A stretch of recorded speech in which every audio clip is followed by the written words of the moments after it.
nations cherish legends of their heroes. One of the greatest legends is the story of Arthur of Britain and his Knights of the Round Table, who tried to establish a League of Nations around AD 500.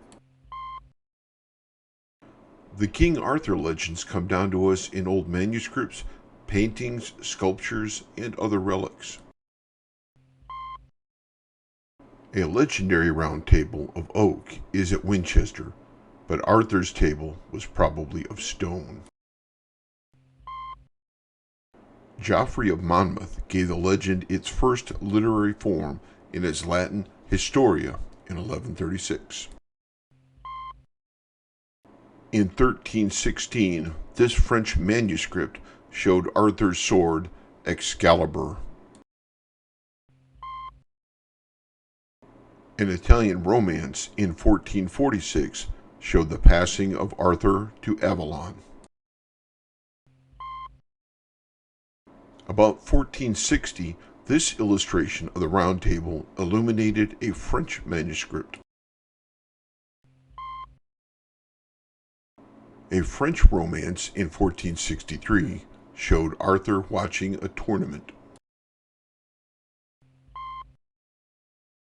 This French picture of the marriage of Arthur was painted in 1468.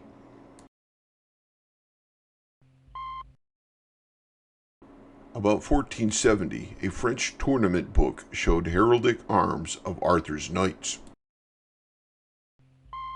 In 1485, William Caxton published the great Arthurian anthology, Sir Thomas Malory's La Mort d'Arthur, which soon appeared in pictorial editions.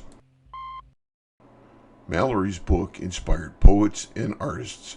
This bronze statue of Arthur was made at Innsbruck in 1513. In the 17th century, John Milton planned an Arthurian epic before writing Paradise Lost, which is similar in basic theme. In the 19th century, Alfred Tennyson, interested in a federation of the world, wrote Idylls of the King, telling the great tale in blank verse. Every age has its Lancelots and its Arthurs fighting for truth, peace, justice, and humanity. Men like Lincoln, Wilson, and Franklin D. Roosevelt in America. Sir Winston exemplifies the same ideals as those of Sir Lancelot. Likewise, President Eisenhower carries forward the good fight for peace and justice.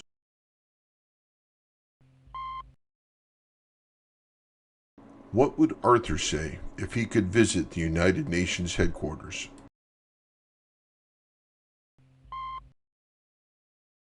The United Nations Security Council is our round table of the 20th century.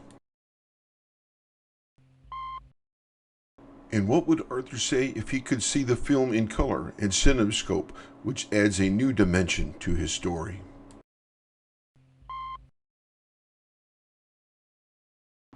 Before projection, this is what he would see.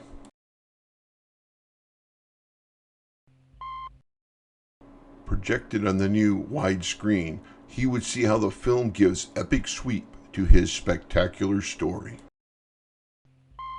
End of Part 1. This film strip was prepared by William Lewin, editor of Audiovisual Guide. Part 2 will show in color some pictorial highlights of the MGM photoplay. Hey folks, thanks for watching. Don't forget to like, share, and subscribe to our channel.